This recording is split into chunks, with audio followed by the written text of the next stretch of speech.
大家好，我是田园，今天给大家分享一个蔓越莓桃酥小饼干的做法。首先我们准备80克的白糖，先加入100克的食用油，然后用打蛋器把它们充分搅拌均匀。搅匀后，我们再打入1颗65克的鸡蛋，然后用打蛋器把它们再次充分搅拌均匀。接着我们再准备200克的低筋面粉，先加入2克五铝泡打粉，再加入1克食用小苏打，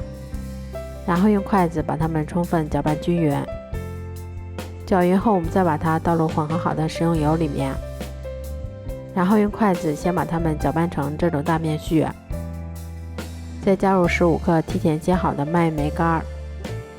然后再下手把它们揉成像这样偏软一些的光滑面团。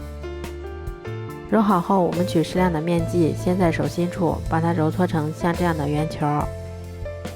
都揉好后，把它们依次放到铺有固油纸的烤盘里面，再给它们轻轻的按扁一些。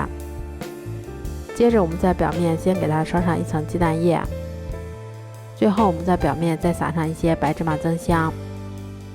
然后再把它们放到烤箱里面。烤箱中层上下火180度，烤18分钟左右就可以啦。这样做出的蔓越莓桃酥小饼干吃起来非常的香甜酥脆，